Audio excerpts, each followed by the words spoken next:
Hello, lovely witches. This is Dawn from Aurora Dawn. Thank you so much for stopping by my channel.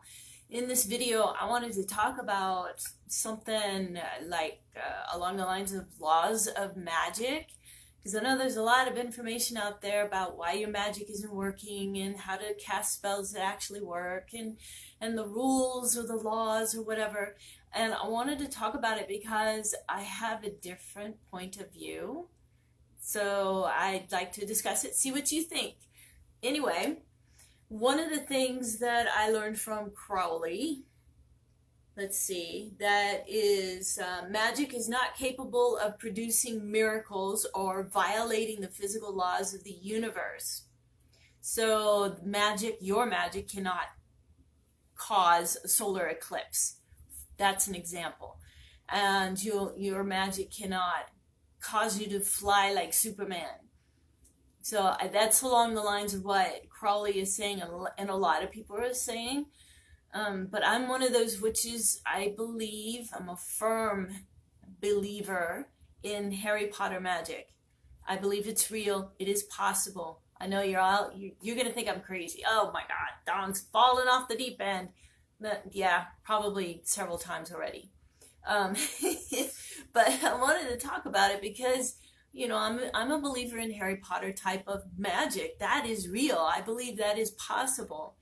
We just don't believe it's possible, therefore we don't see it, we can't do it. But I want to bring your attention to a book called Autobiography of a Yogi. This is Paramahansa Yogananda's book, autobiography of his life. And when he was growing up, he wanted to go live in an ashram and serve a yoga master, learn from him, and become a yoga master himself.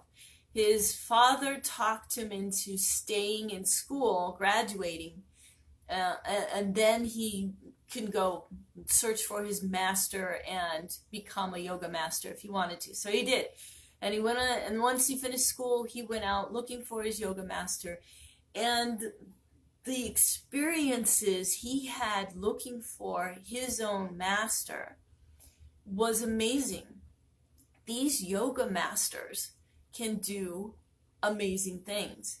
Now, you have to understand, when somebody goes and lives in an ashram and lives at the feet of a guru, a master, they learn to control their ego. That is number one. They spend years and years and years and years and years and years learning how to control the ego. That's how powerful our ego is. It takes many, many years to truly get it under control. And one of the things they learn is, and what I was taught when I was going to, well, my mom took me to a couple of temples or ashrams. What I was taught was, do not even think about developing your psychic abilities because of the ego. When you develop your psychic abilities and your ego is very strong, it's going to cause a lot of trouble, a lot of problems. So they teach yoga students, yogis, to not even pursue developing your psychic abilities, which I believe is a big, big, big mistake. Because we need our psychic abilities to function here on a better level, a higher level. So, you walk into a room, whether you can trust somebody, whether this is a good place for you, or you need to leave. You need to develop those psychic abilities so that you can help other people. So anyway, many, many years learning how to control the ego. And so when they finally get to the point when they develop their psychic abilities, they absolutely do not show it off, because that is feeding the ego. And that's why you don't see yoga masters all over the place doing these feats of magic and incredible things that defy the laws of physics. But they can do it. They can do it. So the other thing is Qigong masters. They also can seemingly defy the laws of physics. And I want to talk about that because we all know about the story of Jesus. Jesus walked on water, raised the dead, healed the sick, fed thousands of people on a couple loaves of bread and fish. He did these magical feats that defied the laws of physics. And I believe that is what Crowley was trying to get at. And I completely disagree. I believe it is possible. Jesus wasn't the only one who could walk on water. There are many others who have walked on water and can do it today. So Jesus wasn't really anybody special. Oh my God. I'm going to hell. No. But I want to say that because I feel the whole purpose of Jesus walking on the face of the earth is to say, look how magical I am. You can do this too. This is something that is not unusual, and it's not just for very special people. Anybody can do what I do. That's what Jesus' message was to us. And he even, there are scriptures that say whatever I've done, you can do and more. And Christians usually freak out when I say that to them. Hey, it's scripture in your own book. How can you not believe it, right? Because they feel so full of sin and imperfect and guilty and all of that. They don't feel like they could be at the same level as Jesus. But that's Jesus's whole message, is we are all powerful, all of us, not just a few select special people. We all can do what he did.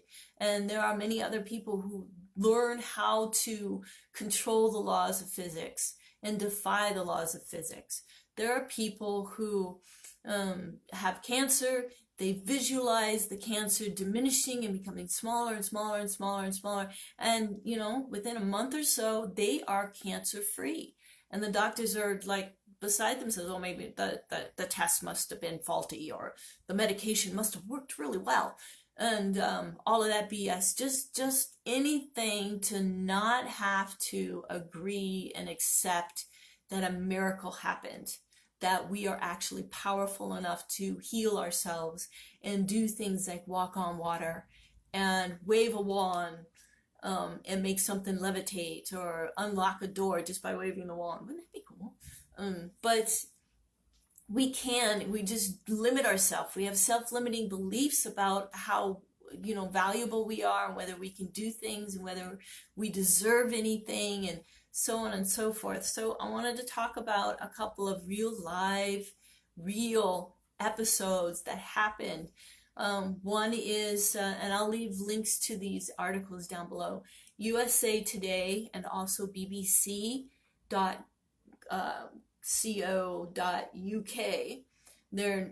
Both of these are news articles about this family that were possessed by demons, for a lack of a better word.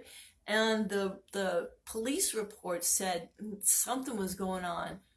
We don't understand it, but there were just a lot of things that defy the laws of physics happened in this house. So I'll leave links to that. You can read those articles. And then there's another one. I'll leave a link to that as well. In Ames, Iowa, they were studying a young boy who had multiple personalities. And in one personality, he was allergic to orange juice. In another personality, he was not.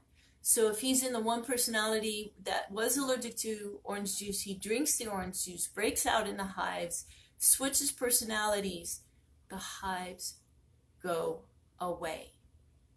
This has also been documented with people with diabetes, with multiple personalities. In one personality, full-blown diabetes, switches over to another personality, all traces of diabetes disappear. Okay? We are so powerful. It's amazing. No wonder there's such an incredible effort to suppress and control people. Because if we knew how amazingly powerful we were, we would defy all these governments. Screw you. I'm doing what I want, and we would be able to manifest food. We'd be able to manifest instantly anything we want. Oh, I feel cold. Manifest a coat or a blanket or something.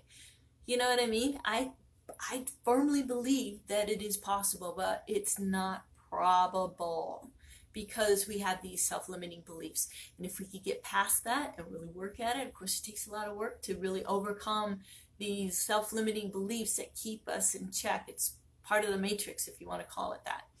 And So, but I wanted to bring it up because so many witches feel disempowered. They feel like their magic can only, help a little bit and not really do anything big, defying the laws of physics and defying the laws of brokenness and poorness and the lack mentality.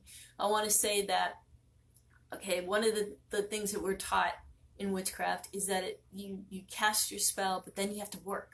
You have to put effort into what it is that you want to create and want to manifest. So if you want a new car, you have to go out and look at cars and review cars and read about cars and put it out there that you're looking for a car. And then you go out and look at different cars. Oh my God, that's exhausting. I needed a new car. I hit a deer, and the car was not worth fixing. We could have fixed it, but it would have cost the same as buying a new used car. So we sold it to a neighbor, a friend of ours, who loves to tinker and fix stuff. So he really got into, the challenge of fixing my car. But the front end was all mushed up. So anyway, we were down to one car, and there's two of us. So we kind of need another car. So I started calling it to me. So every day in the morning for about, 5-10 minutes, I would call a new car to me. In about a month, a friend of ours called up and said, hey, my parents just bought a new car and they wanted me to get rid of their old car. Do you want it for free? Yeah. So I got a free car. It was in decent shape. It wasn't like a Cadillac or anything, but it was a Pontiac Bonneville. So it drives great in the snow and stuff. And it was functional, looked okay, didn't have a lot of rust on it or anything. It wasn't banged up or anything. It looked pretty good. And, it was free.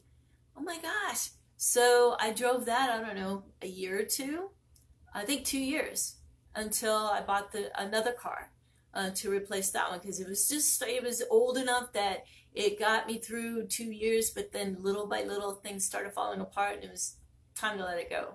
So, but it was amazing. I made that happen without doing a lot of work. So I believe the only work that needs to happen is here. Put it out there, believe it, expect it. I kept expecting it. And I believe that's a big part of it, okay? So expecting it. Same thing with trying to heal yourself. Expect to heal little by little. Am I better yet? Check my body out. I'm still feeling a little bit, but it's a little bit better. Yeah, it's a little bit better. Let's keep going. And so it's important to expect and put it out there. Call it to you. Call it to you. Become magnetic for it. Okay, so that's it. I want you to believe in your magic, program your magic, and I want to talk more about that in another video, about programming your magic, because it can get tricky. So laws of magic, I think, are huge. Don't let other people restrict your magic. Think big, dream big, work towards getting better and stronger and more empowered in your magic. And I think you can go very far in creating a lot of things. A lot of miracles can happen with using magic. Okay, so that's it. Thank you so much for watching. Thank you for your comments. Let me know what you think. Do you believe in Harry Potter magic? Most don't. Most think that's fantasy. I believe in it. I believe it's real. We just limit ourselves. We can't, we don't have the training. We don't have the, the beliefs that can make it happen. So thank you for leaving comments and supporting the channel. Do something today that brings you joy and makes you feel good. Love you all. And until next time, blessed be.